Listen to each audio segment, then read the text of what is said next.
بسم الله الرحمن الرحيم. الحمد لله رب العالمين، والعاقبة للمتقين، والصلاة والسلام على خير خلقه محمد وآله وأصحابه أجمعين.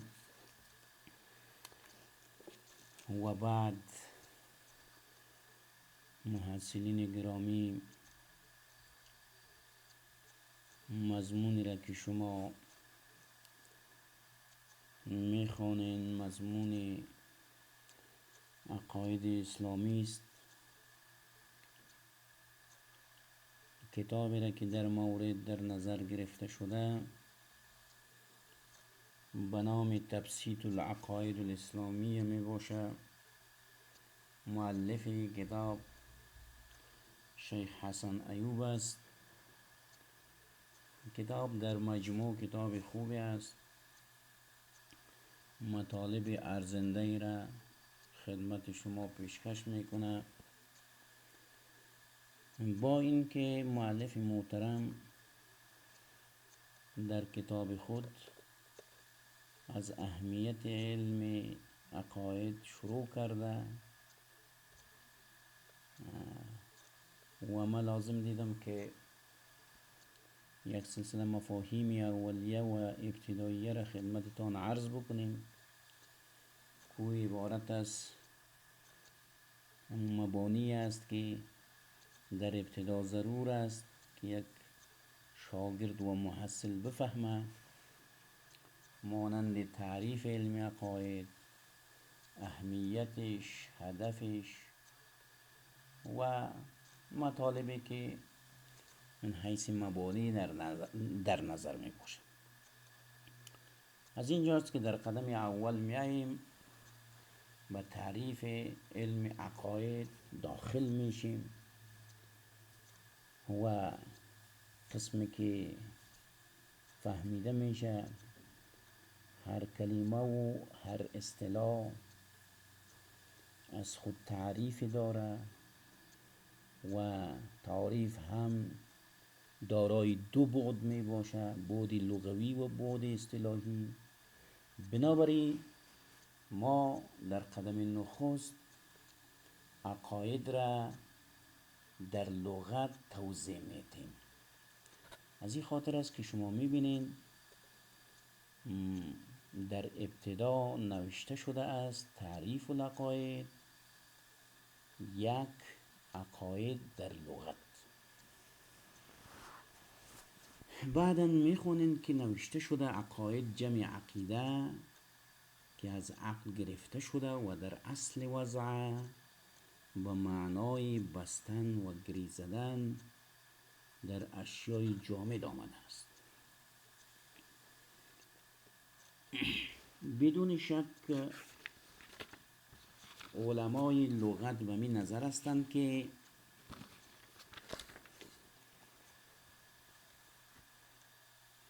عقد در اصل وضع خود و در حقیقت معنا برای بستن و گره زدن اشیای جامد و سخت به کار رفت. محاورات عربی که دیده میشه اینمی معنا را افاده میکنه. مثل که ما مثال داریم در اینجا، شما میبینین نوشته شده مانند یک، دو، سه، یعنی سه مثال در استعمال عقل در معنای حقیقیش اینجا ذکر شده. البته از نظر محاورات عربی که مردم در بین خود با اصطلاحی را استعمال کردن و ازش استفاده کردن، مانند یک، عقدت الحبل، بسته کردم رسپان را، گری زدم رسپان را. دوم، اعتقد الشیء، یعنی به معنای اشتد و صلب، سخت شد، محکم شد. به معنای سخت شدن و محکم شدن هم استعمال شده. بعضی اوقات بعضی اشیای مایعی که با جامد تبدیل شده یا شکل سخت به خود گرفتن، مثل که شیر ماست شوه، به این شکل هم استعمالات داشته. و یا ای که اگر دقت شوه اجزای اشیا زمانی که یکی به هم پیوسته میشه او هم یک نوع گره زدن را افاده میکنه و به یک حجم میرسه و به یک سختی میرسه و یک صلابت دش به وجود. همچنان از استعمالات عقل در معنای حقیقیش از قرآن کریم هم نمونه ذکر شده که در مثال سوم تذکر رفته و شما میخونین که و من شر النفاسات فی العقد. در سوره علق پروردگار جل جلاله میفرماید، رهنمایی میکند برای پیامبر خود، در ضمن میگه که و من شر النفاسات فی العقد، و از شر دمندگان پف کنندگان فی العقد در گره ها. عقد هم کلمه است جمع عقد، گره ها. بنابراین اینجا عقد در معنای حقیقی که عبارت از امو گری زدن در اشیای جامد است با کار رفت. من حیث مجموع از این پاراگراف اول شما فهمیدین که عقد در لغت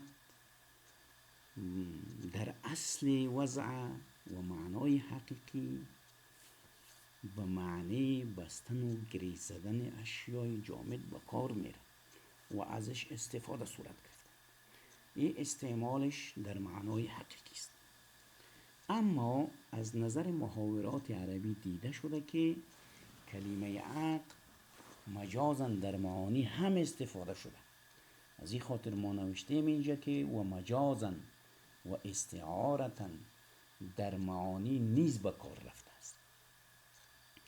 و همچنان برای شما در زیر این مثال های ذکر کردیم و گفتیم مانند یک بستن بیع، عهد و پیمان، یعنی بستن عهد و پیمان، بستن خرید و فروش، مثل که در محاورات به کار رفته عقدت البیع و عقدت العهد و عقدت علیه. بنابراین در این عبارات عقد برای یک سلسله معانی که متقابلا در بین افراد به وجود می آید و التزامات و تعهدات به وجود می آید استعمال شده. اگرچه او اشیای جامد نیست، یک سلسله کلام است، سخن است که در بین مردم استعمال میشه و در بین افراد متبادل میشه. از این خاطر وقتی که میگیم که عقدت البیع، بسته کردم بیع را، بسته کردم بیع را، معنایش ای که مفاهیمی که در بین خریدار و فروشنده متبادل میشه شکل بستن به خود میگیره، شکل محکم کردن عبارات جانبین با هم بسته میشه، با هم ربط پیدا میکنه، پیوند پیدا میکنه. به این خاطر عقد به معنای عقد در مجازا و استعارتا برای معانی هم استعمال کرد. مثل که در قرآن کریم همچنین میخوانیم در سوره مائده آیه اول، یعنی اولین آیه، الله جل جلاله میفرماید یا ایها الذین آمنوا اوفوا بالعقود. ببینید در اینجا عقود هم جمع عقد است.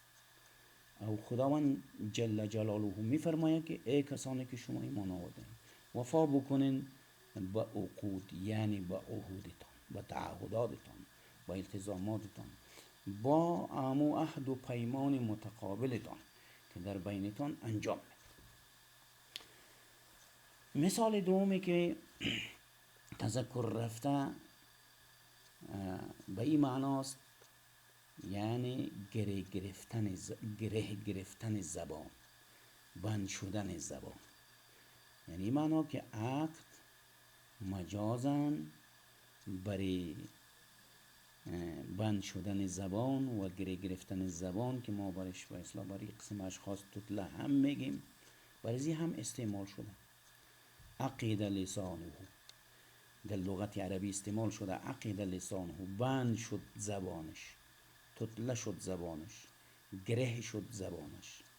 و فی لسانه عقدتون، و در زبانش گره است، بندش است، نمیتونه سخن بگوید، درست فصیح صحبت نمیتونه، درست حرف زدن نمیتونه، روان و سلیس چیزی گفتن نمیتونه.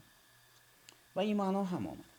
از این خاطر است که در قرآن کریم هم این معنا به کار رفته و حضرت موسی علیه السلام به خاطر رفع عمیق قسم مشکلی که داشته از خداوند دعا میکنه و خداوند از شکایت میکنه و میگه که وحلل عقدة من لسان، باز کن گره را که در زبان من است، یفقه قولی، که سخن مرا بدانن، درک بکنن و بفهمن.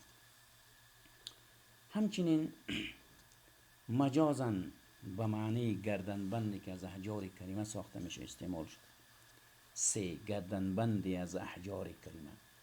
احجار کریمه سنگ های قیمتی، در و یاقوت و حقیق و مروارید و غیره و غیره در کلام عربی استعمال شده که اعتقد الدر، اعتقد الدر به این معنا که اتخذ منه اقدن، از او ساخته برای خود اقدن، گلوبند یا گردنبند یا امیل. و این معنا هم استعمال شده است. 4 برای توکید قسم، یعنی بسته کردن قسم، محکم کردن قسم هم استعمال شد، البته مجازاً، مثل که عرب ها میگه عقد الیمین، به معنای اکده، عقد الیمین یعنی اکده، بسته کرد قسم رو، محکمش کرد. و این استعمال در قرآن کریم هم ذکر شده، مثل که در سوره نساء آیه 33 تذکر رفته، والذین عقدت ایمانکم فآتوهم اجورهم، و کسانی را که بسته است قسمهای شما، پس بدهید برایشان حصهشان را. کسایی را که شما با اونها پیوند و تعهد و عهد و قسم داره، معامله کرده این، عقد معاملات انجام داده این، بنابراین به اساس اونمو رابطه و عقد برشان نصیبشان رو بدید، حصه ایشان را بدید. البته علما میگه که این آیه با اساس آیه میراث بعداً منسوخ است و اما عقد موالاتی که در بین صحابه کرام در مدینه از طرف پیامبر علیه السلام صورت گرفته بود، و عقد بعد از نزول آیه میراث منسوخ شد و با اصطلاح میراث به ذوی الفروض و عصبات نسبی تعلق گرفت که خداوند او را توضیح داد. خب پیش میریم. آل 2 بخش از معنای عقیده خدمت شما توضیح داده شد. عقیده و عقد به معنای حقیقی هم استعمال شده و به معنای مجازی هم استعمال شد و استعمال گردیده است. بنابراین میاییم در اینجا که بفهمیم آیا رابطه‌ای در بین استعمال مجازی و حقیقی در کلمه عقد وجود داره یا نداره.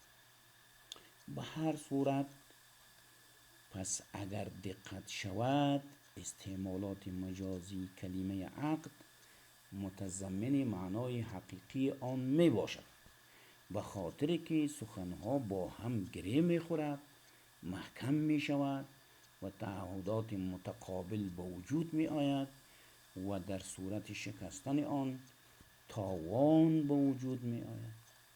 بله، ببینید ما اگر دقت کنیم مفاهیم ما، معانی ما هم که در بین جانب از افراد متبادله میشه و به هم گره میخوره، پیمانی صورت میگیره، قراردادی صورت میگیرد، این کلمات با هم ربط پیدا میکند، محکم میشه، مستحکم میشه، استحکام پیدا میکنه. بناهن سری از او تعهدات مرتب میشه، حقوق و وجائب متقابل به وجود میآید و زمانی که اگر از حقوق و وجایب متقابل افرادی که به اصلاح با هم تعهد کرده اند از او تعهدات خود عقب نشینی کنند، مجبورند که در مقابل یکی دیگر تاوان بپردازند و مسئولیت های مدنی را که در قبال خود داره او را بپذیرند. از این سبب است که باورهای دینی را عقیده میگویند.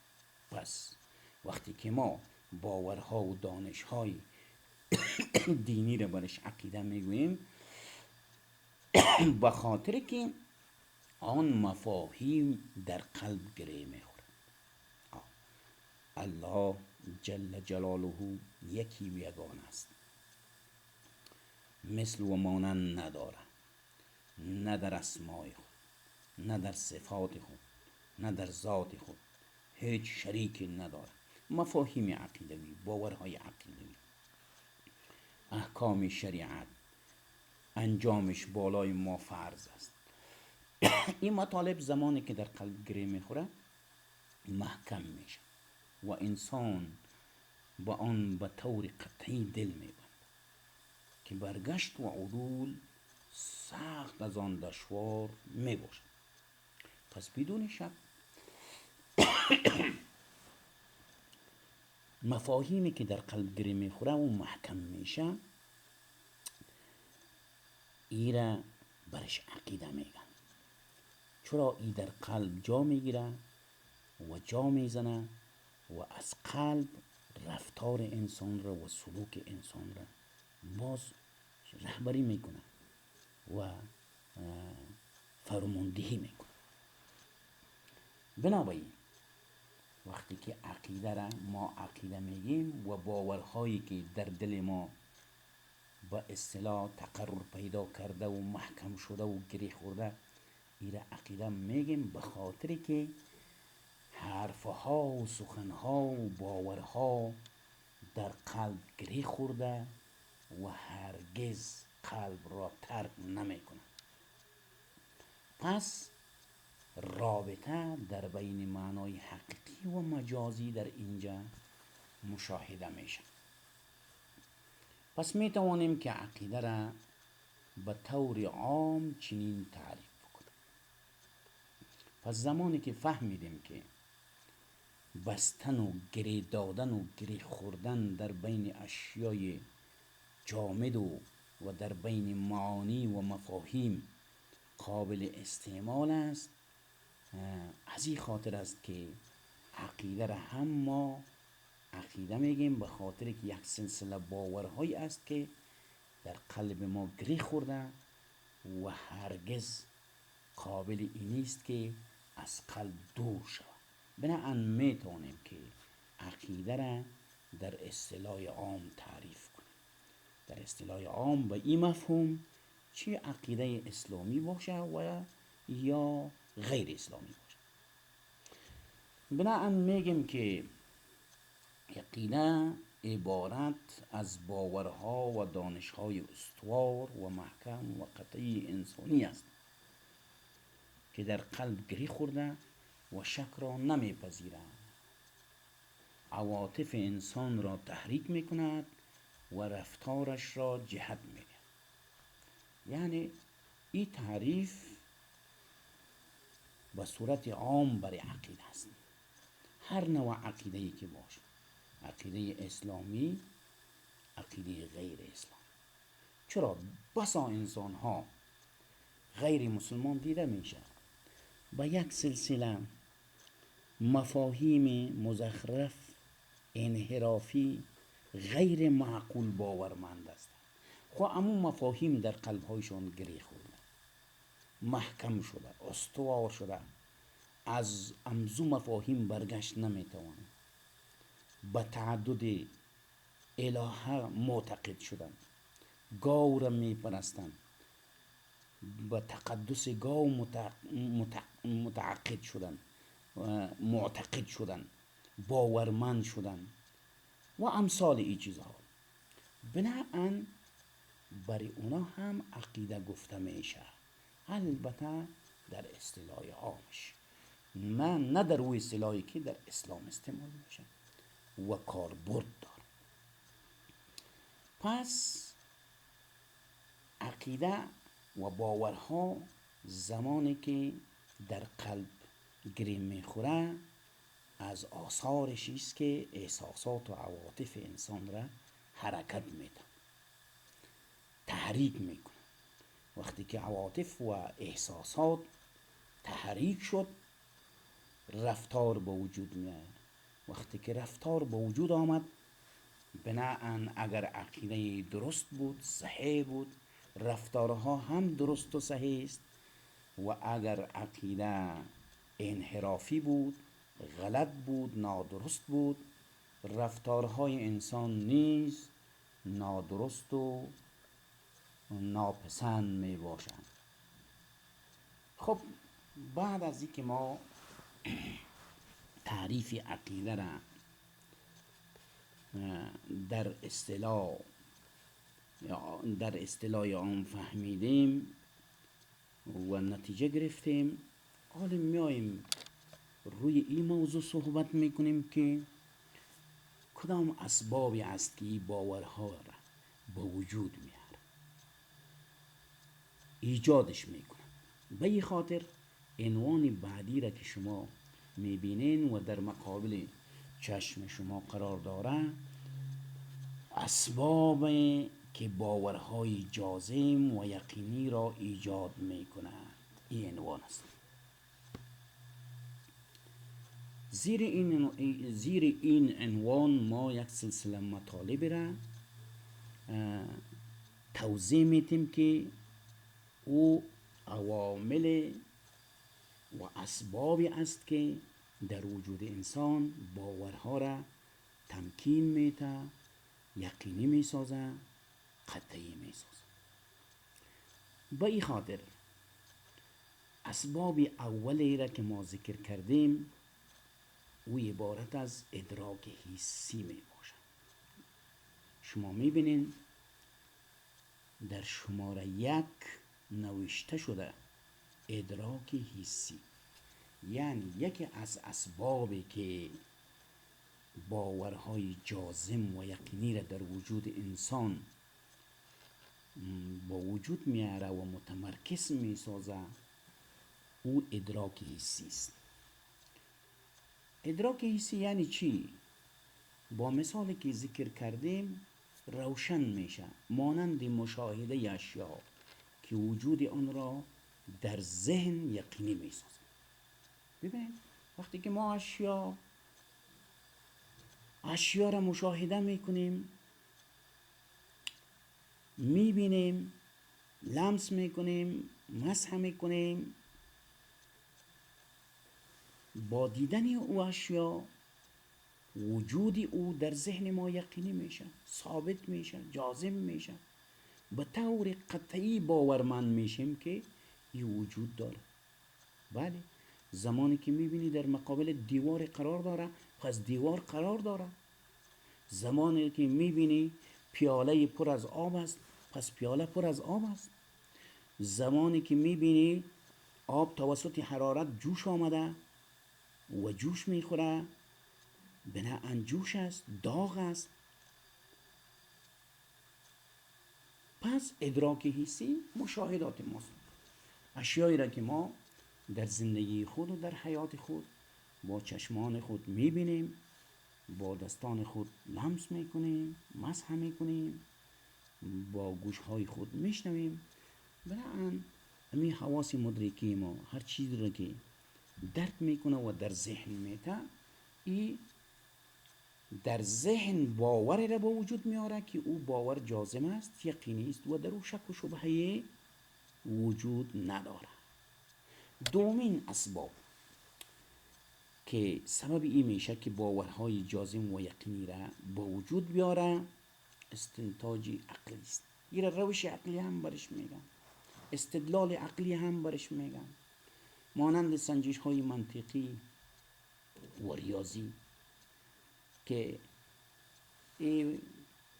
یک روند بسیار عام از بین علمای عقیده و اهل کلام و حتی در بین فلاسفه و در بین حکمای اسلام. مثلا ما میگیم هر معلول علت دارد. بدون شک اگر دقت شوه موجوداتی را که شما میبینین، معلولاتی را که میبینین، مصنوعاتی را که میبینین، چیزهایی که ساخته شده، انسانها ساخته، چیزهایی که در طبیعت موجود است، بدون شک وجود این معلول، وجود این مخلوقات دلالت داره که این در ایجاد خود علتی داشته، یعنی کسی بوده که اینها را ساخته و به وجود آورد. خاطر استنتاج عقلی است. هر عقل سلیم میفهمه که معلول بدون علت به وجود نمیاد. از این خاطر شاعر میگه که معلول به علت نبود کار خدای. الله جل جلاله هم همین مصنوعات جهان را به عالم اسباب وابسته کرده. شما ببینین اگر به شکل عادی اگر پدر و مادری نباشه و ازدواجی صورت نگیره طفلی به وجود نمیآید. با اینکه خداوند قادر است، با اینکه خداوند قادر است، اما عادتا طبیعتا قوانین سببیت از طرف خدا ساخته شده و امیر ایجاب میکنه. مثل که آب توسط آتش جوش میآید، داغ میشه. اگر آتش نباشه آب داغ نمیشه. این مطالبی است که یک سلسله قوانین خاص خود را در طبیعت داره و خالق قوانین هم الله بزرگ میباشه. و همچنان گفته میشه که کل بزرگتر از جز است. بله، هر منطق، هر عقل ایره میپذیره که کل بزرگتر از جز خود است. انسان بزرگتر از یک دست خود است، انسان موتر بزرگتر از یک تایر خود است. به می قسم یک شی بزرگ یا یک شی از اجزا ساخته شده و اجزا جزئی امو شی است. پس شی کامل بزرگتر است از جز خود.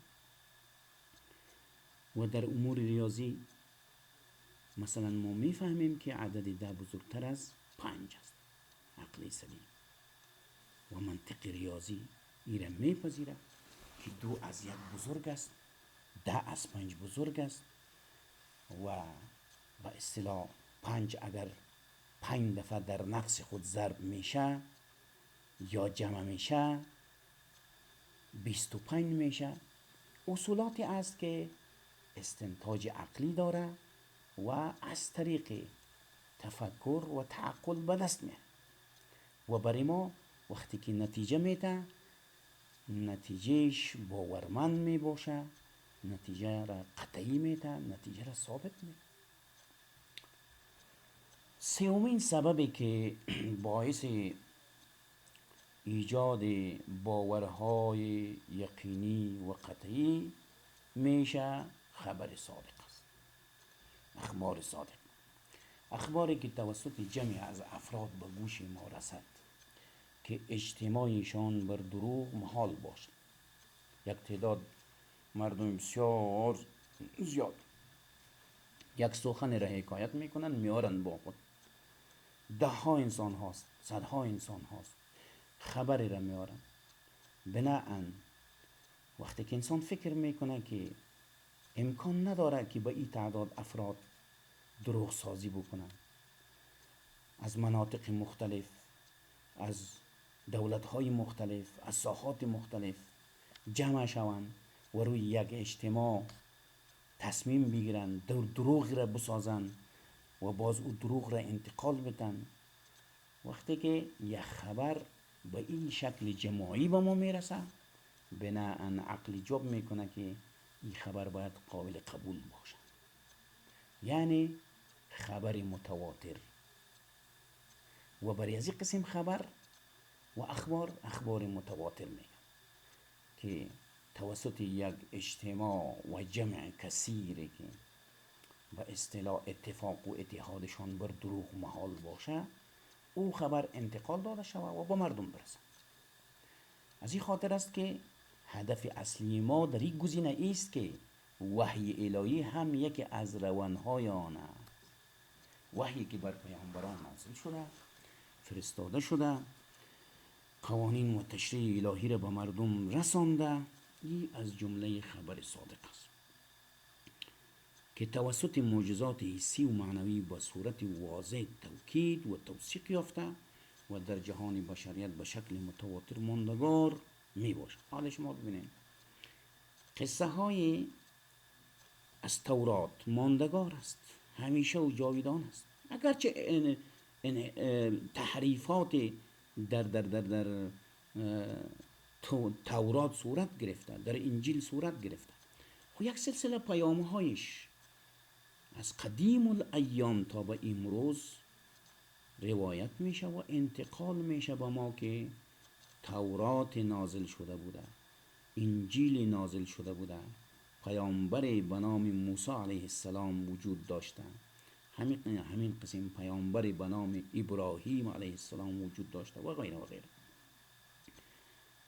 که برایشان از طرف خدا وحی می آمده، تشریع می آمده، کتاب آمده، رهنما آمده و همین وحی و پیغام های آسمانی که برای اینها فرستاده شده این توسط معجزات بسیار روشن ظاهر شده، مردم با چشم مشاهده کرده، چه حسی و چه معنوی. مثل که معجزه پیامبر اسلام یک معجزه معنوی است که تا فعلا وجود داره و چلنج داده که به اصطلاح و این کنتم فی ریب مما انزلنا علی عبدنا فأتوا بسورة من مثله وادعوا شهداءکم ان کنتم صادقین. و این تحدی و این چلنج تا به حال زنده است، جاویدان است و تا قیامت جاویدان است. با این شکل وحی الهی یکی از روانها و جریانهای خبر صادق است که در بین بشریت به شکل متواتر روایت شده و همیشه و جاویدانه می باشد.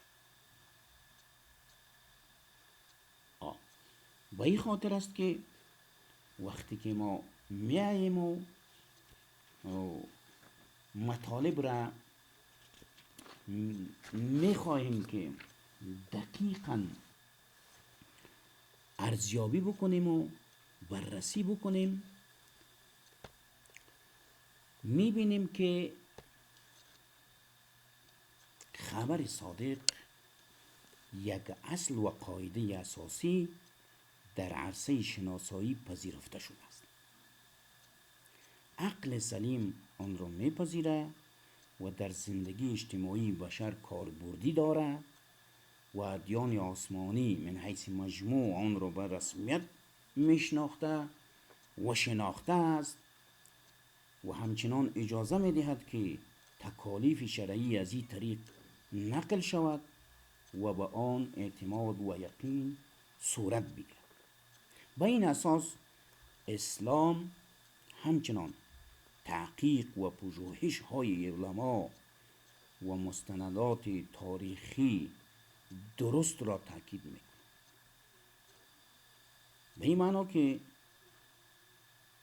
اسلام میپذیره تحقیقات علما را، مستندات تاریخی را و امر میکنه که از آن استفاده شود و مورد اعتماد صورت بگیرد و مورد یقین قرار بگیرد. از این خاطر است که قرآن کریم کتاب خداوند بزرگ جل جلاله در زمینه به پیامبرش دستور میده و میفرماید و ما ارسلنا من قبلك الا رجالا نوحی الیه فاسألوا اهل الذکر ان کنتم لا تعلمون. فاسألوا اهل الذکر به این معنا که خداوند میفرماید که و ما ارسلنا من قبلک نفرستادیم پیش از شما الا رجالا مگر مردانی را نوحی الیهم که وحی میکردیم برشون. فاسألوا اهل الذکر بپرسید اهل ذکر را، اهل دانش را، اهل تاریخ و اهل اوضاع را که از وحی آگاهی دارند، از اخبار الهی آگاهی دارند، از تاریخ و سیر آگاهی دارند، از ایشان بپرسید. ان کنتم لا تعلمون اگر شما نمیدانید پس از ایشان بپرسید و خود را آگاه بسازید. همچنان خداوند جل جلاله در آیه دیگری میفرماید که قل ارأیتم ما تدعون من دون الله، بگو ای پیامبر آیا دقت کرده اید، دیده اید، دقت کرده اید ما تدعون من دون الله درباره چیزی که یا چیزهایی که به جز خدا شما او را میخواهید. ارونی ماذا خلقوا من الارض، نشان بتین برای من چه چیز از زمین را خلق کرده. ام لهم شرک فی السماوات، یا اونا شریک هستند، مشارکت داشته اند در آسمان ها، در خلقت آسمان ها. من قبل هذا، پیش از این، یعنی پیش از این کتاب. او اثارت من علم، یا نشان بتین به ما یک آثار علمی را، یک آثار باستانی را، یک مستند تاریخی را در این مورد. ان کنتم صادقین، اگر شما راستگویان هستید، واقعیت میگن.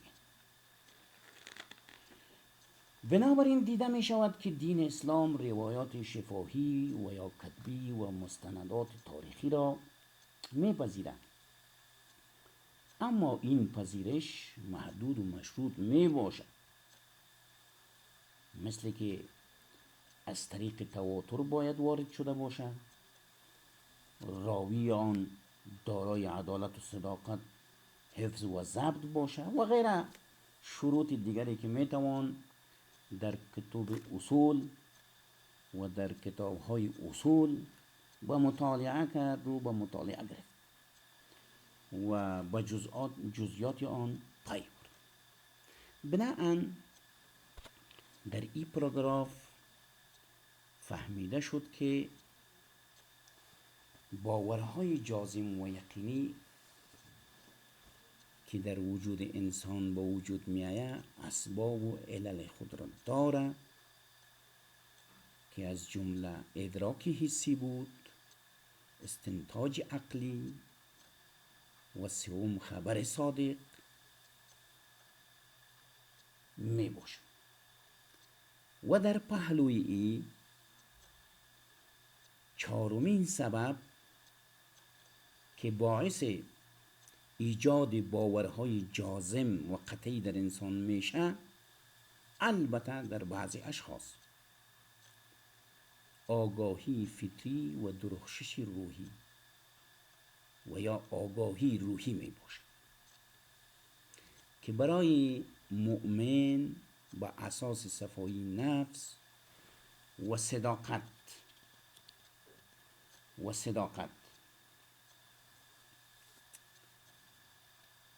محبت، اخلاص و سرشت پاک و سالم با پیش نمودن تقوا و پرهیزگاری با وجود می آید که می تواند در محدوده خود شخص یقین آفرین باشه، باور آفرین باشه، خود او شخص معتقد بسازه،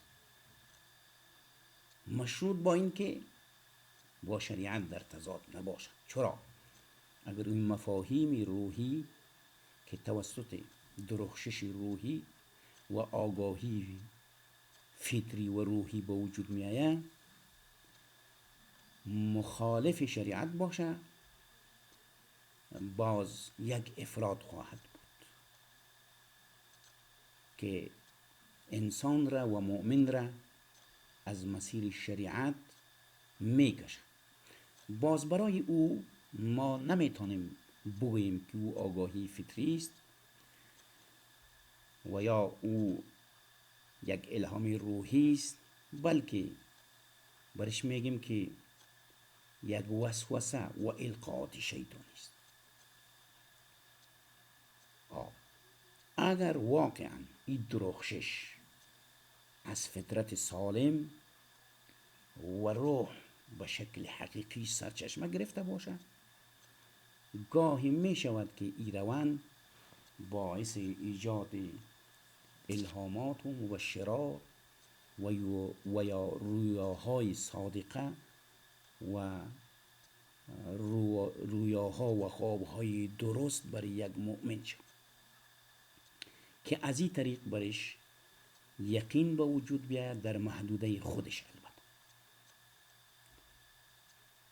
که این روند برای دیگران نمیتونه حجت شود و باعث باور و یقین شود، مگر ای که عمومیت پیدا بکن.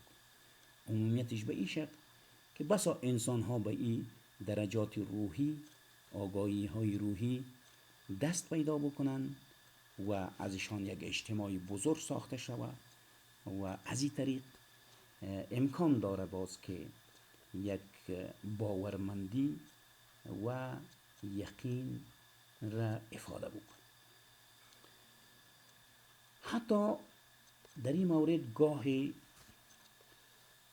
دیده میشه، قسمی دیده میشه که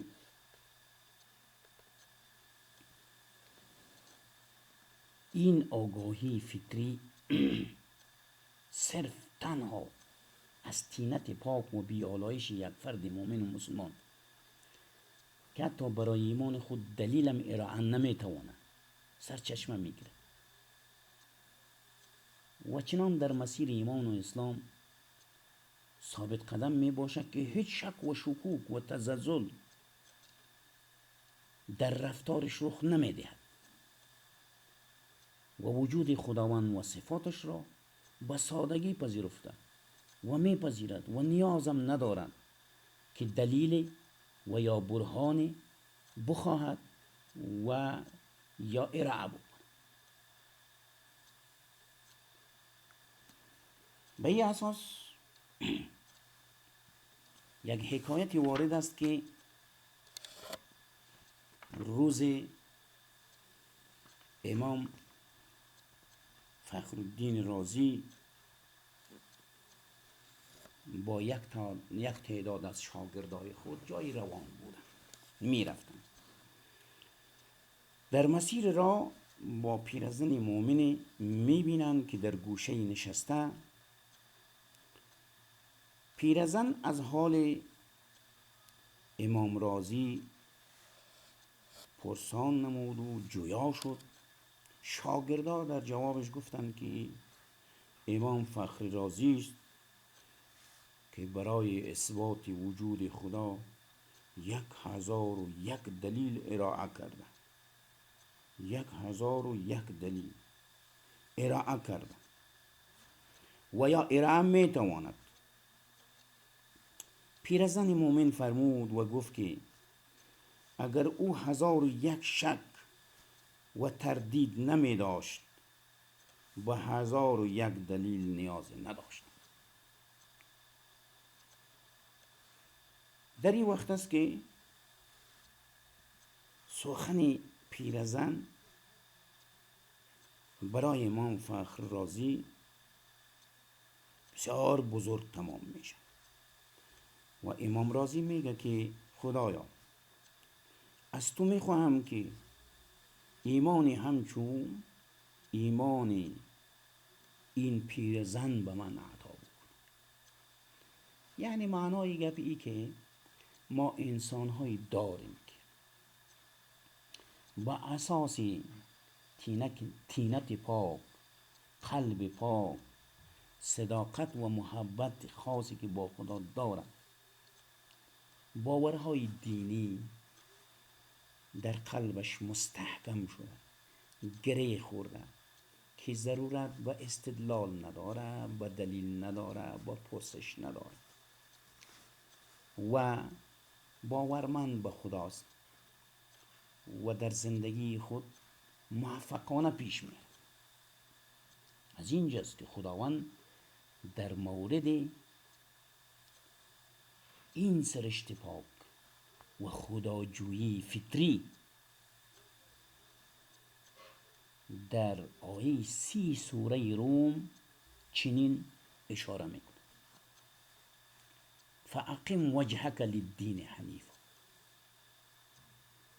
فطرة الله التي فطر الناس عليها لا تبدیل لخلق الله ذلك الدین القیم ولكن اکثر الناس لا یعلمون. به این مفهوم که خالصانه رویار به دین این سرشتی است که مردمان را بر آن پیدا کرده است، یعنی خداجویی و دینداری در وجودشان سرشته شده، تمکین پیدا کرده، متمرکز شده. این سرشت قابل تغییر نیست. لا تبدیل لخلق الله. این سرشت قابل تغییر نیست که در وجودی از یا خلق شده. منظور همیشه در وجود انسان متمرکز می باشه، از وجود انسان جدا نمیشه. این است روش محکم و استوار، ولیکن اکثر مردم نمیدون. منظور بسیاری مردم به این موهبه درونی خود متوجه نمیشن و برای پاکی و سلامتی آن کوشش نمیکنن و به آن میلان ندارن، توجه ندارن تا از درخشش و تابشش استفاده بکنن و مستفید شوند. با این اساس انسان میتواند از سرشت پاک درونی خود استفاده بکنه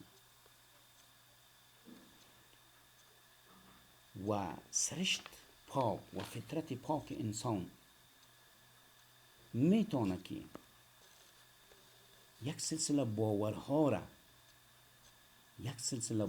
را در وجود انسان یقینی بسازه، قطعی بسازه. از اینجاست که دیده میشه که با اساس امیر روند برای بسیاری از مردمان که متقیان، پرهیزگارن، خدا ترسن، ذاکرن، فاکرن و به قربت الهی تلاش دارن یک سلسله الهامات و مبشرات و رویاهای صادقه هم پیش میشه، رخ میده که در تاریخ اسلام نمونه های زیادی داره و دیده شده و اساسات اسلامی هم با او اشاره میکند. مثل که خداوند جل جلاله در سوره بقره آیه 282 میفرماید واتقوا الله و یعلمکم الله والله بكل شيء علیم. واتقوا الله، از خدا بترسید و پرهیزگاری را پیشه بگیرید. و یعلمکم الله، و خداوند به شما می آموزد. والله بكل شيء علیم، و خداوند با آنچه که می کنید آگاه است. ببینین الله بزرگ راهنمایی می کند که واتقوا الله و یعلمکم الله.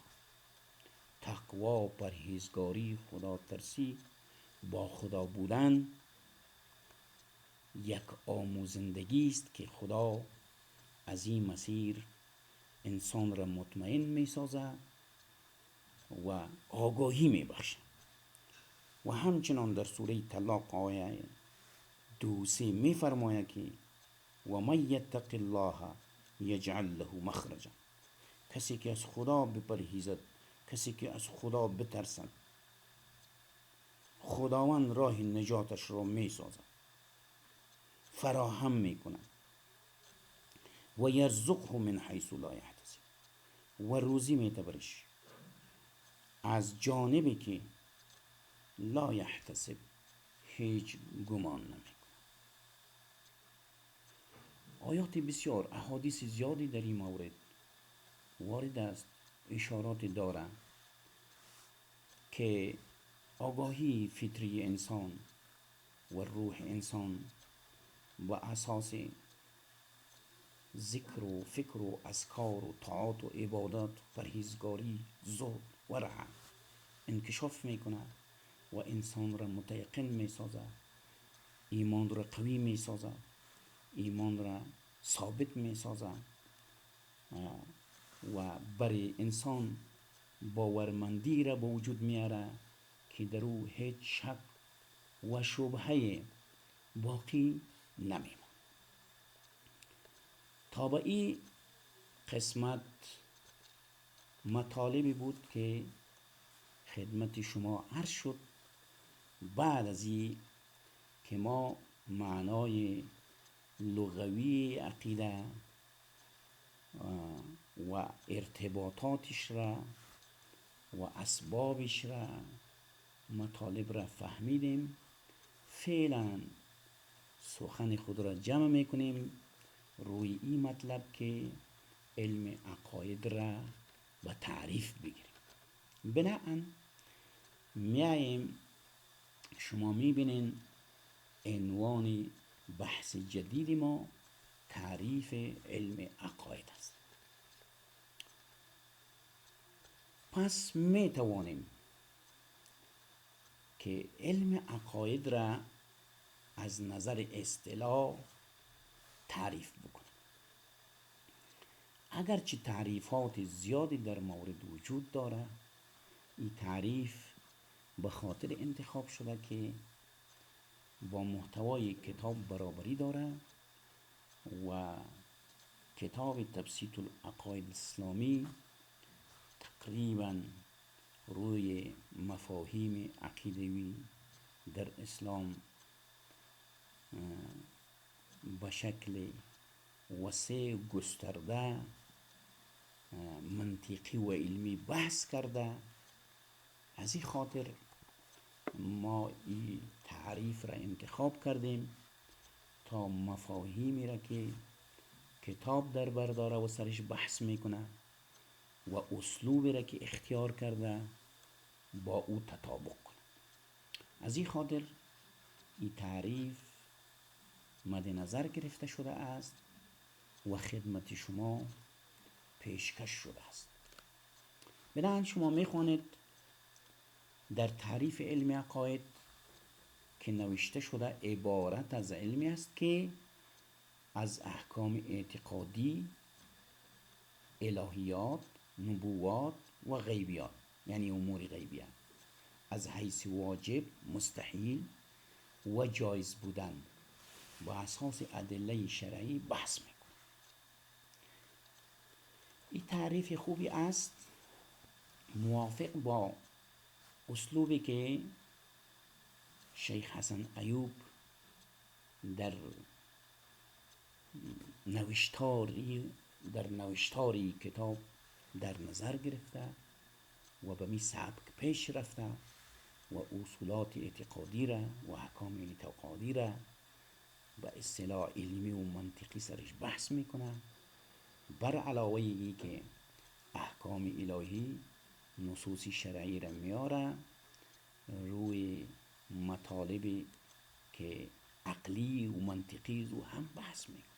و این خاطر است که ما اینمی تعریف را انتخاب کردیم تا بتوانیم که احکام اعتقادی را قسم توضیح دهیم که از یک طرف نصوص شرعی باشه و از طرف دیگر عقل هم به کار بفته و مفاهیم ای احکام اعتقادی را بفهمه و بدانه که از نظر عقل هم ایمی باورها و بالکل یا واجب است و یا این شکل باورها ناممکن است و یا ممکن است و جایز است.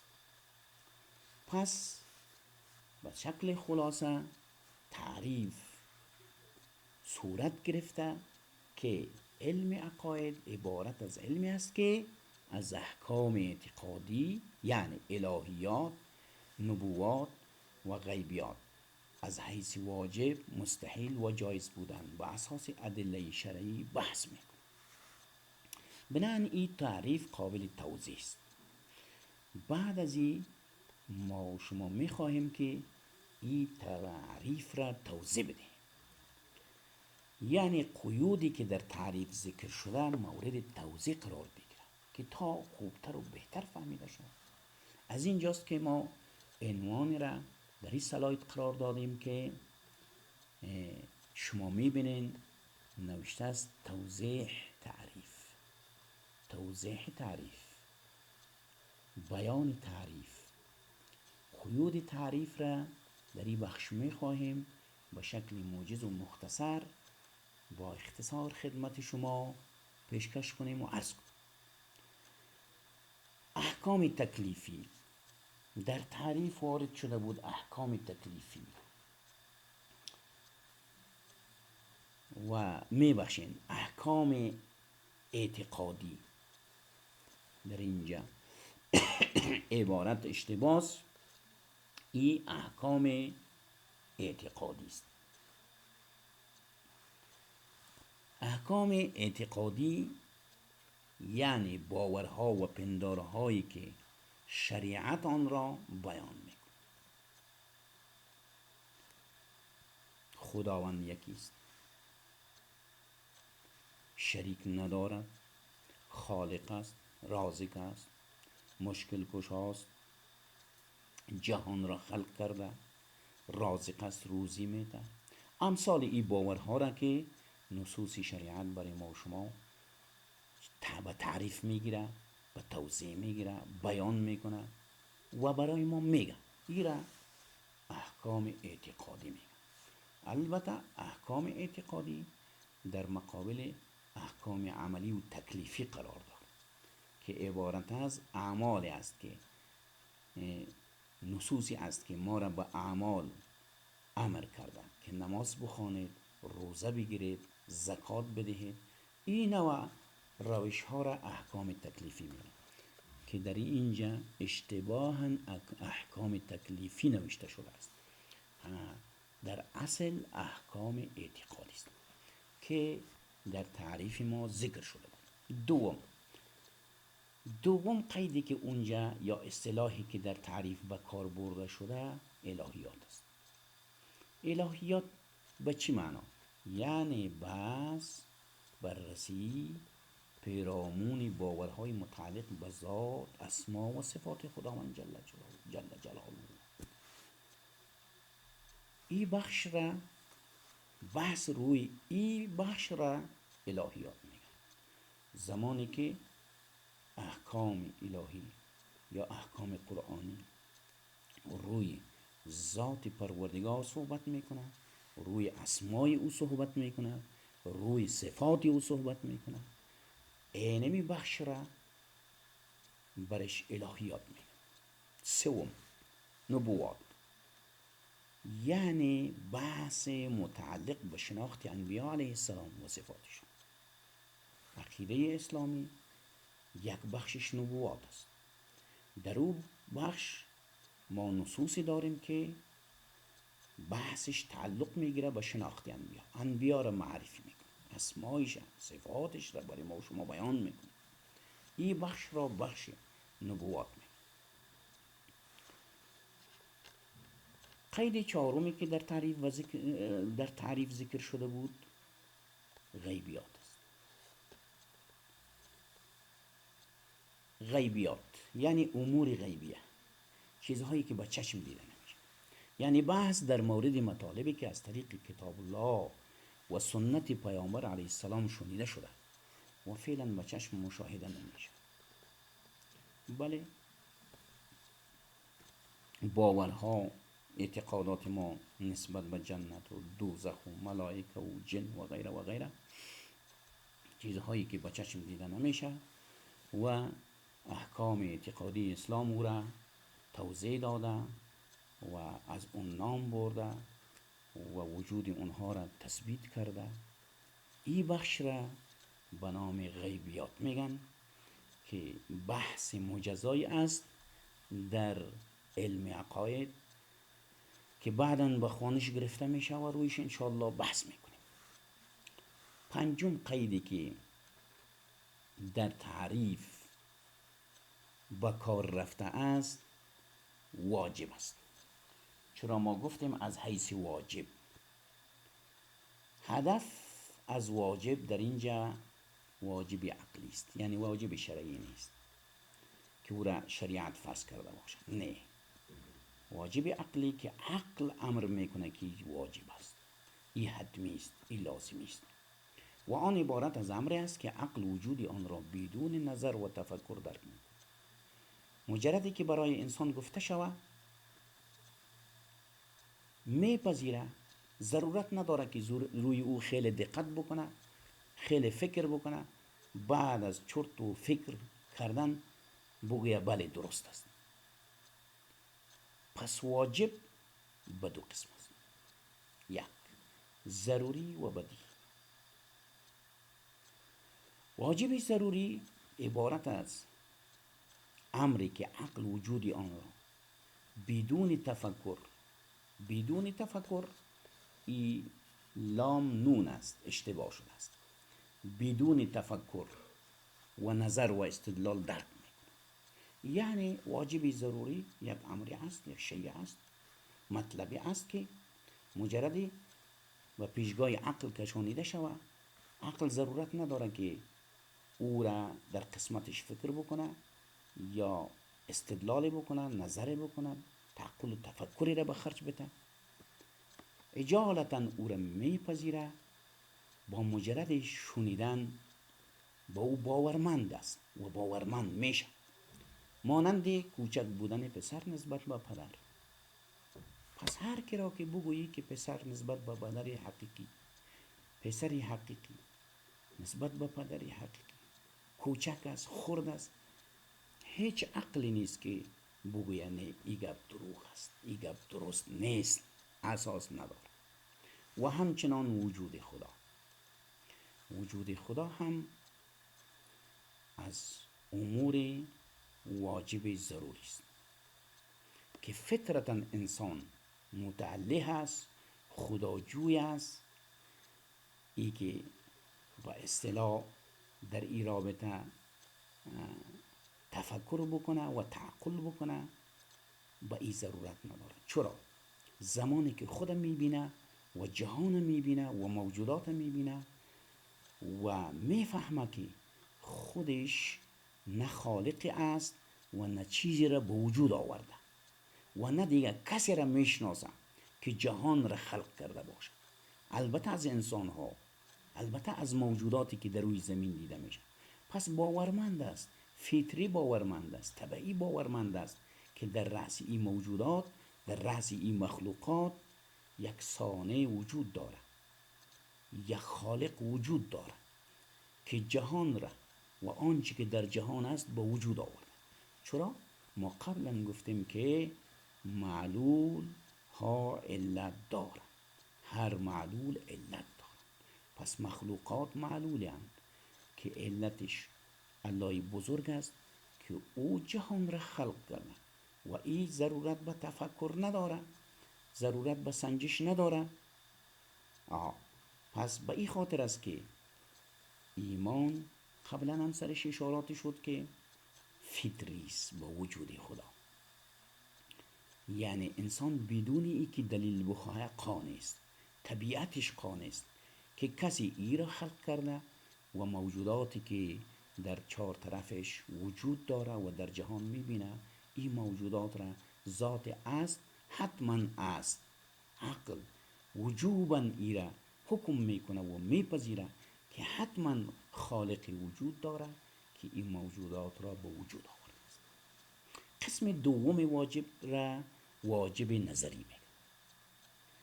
چیزی است که عقل وجودی آن را بعد از تفکر و سنجش میپذیرد. بله، دفعتاً پذیرفته نمیتونه، مجبور است در قبال او در مورد او فکر بکنه تا بفهمه، تا درک کنه، تا ذهنش بپذیره. مانند درک خاصیت اشیایی که معروف نباشه، یک چیز انسان نشناسه، یک آدم برش بگه که چه قسم چیزه، مجبور که سوالاتی داشته باشه، تحقیقاتی داشته باشه تا علم حاصل کنه، تا بدانه و برش باورمندی به وجود بیاد و بپذیره.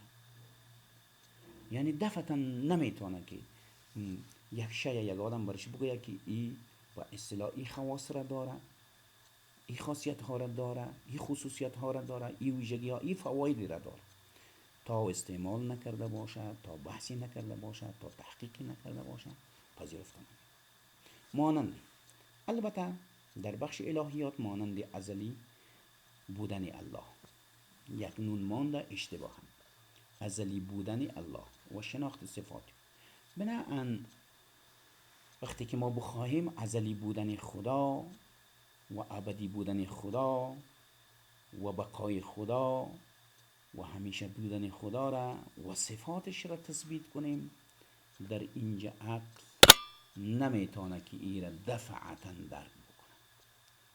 ضرور است که چرت داشته باشه، فکر داشته باشه، بحث داشته باشه، تفکر به خرج بده تا بتانه که این قضیه را درک بکنه که الله ازلی است، یعنی قدیم است که ابتدایش بالکل نامعلوم و قبل از همه موجودات وجود داشته و موجودات را به وجود آورد. بنابراین البته بحث ازلی بودن الله و شناخت صفات بعداً در بخش صفات تشریح میشه و ما انشالله این را ثابت خواهیم کرد از نظر عقل که الله ازلی است، اول است و این بحث اولی بودن خدا را از نظر عقل انشالله تحت توضیح میگیریم و انشالله اونجا به صورت بسیار وسیع و گسترده سرش بحث میکنیم تا خوبتر فهمیده شود و دانسته شود. خب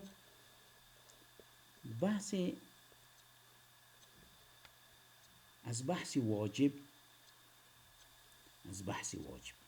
خلاص شدیم. حالا میاییم در قید ششم داخل میشیم که قید ششم موضوعی است که برش مستحیل میگن. قبلا در تعریف ذکر شد که از حیث واجب مستحیل. مستحیل البته هدف از مستحیل در اینجا همچنان مستحیل عقلی است. مستحیل چیست؟ امری است که عقل انسان وجود آن را تصور نمی کند و نمی پذیرد. مجرد که برای عقل برای انسان گفته شود و در مقابل عقل او مطلب پیشکش شود گفته شود، عقل از وجود از او انکار میکنه که نه، درست نیست. اگر بگویی با یک نفر که شیر گوسیاست، شیر گوسفندسیاست، هرگز نمیپذیرد. مثلا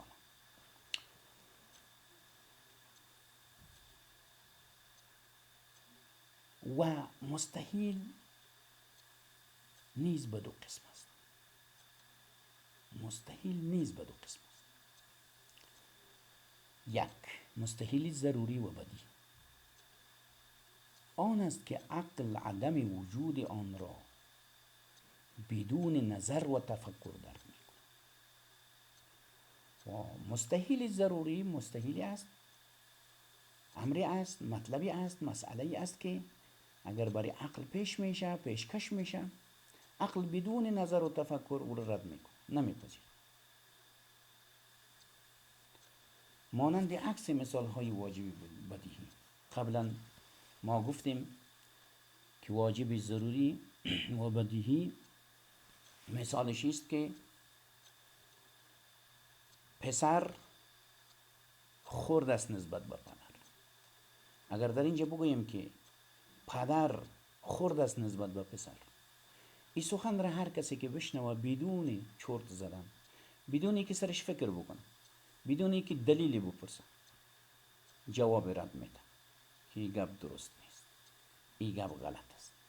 و اگر با کسی گفته شود که یک از دو بزرگتر است، همچنان جواب رد میده، دفعتا میگه نه درست نیست، اشتباه گفتی، اشتباه کردی، غلط گفتی. و این اساس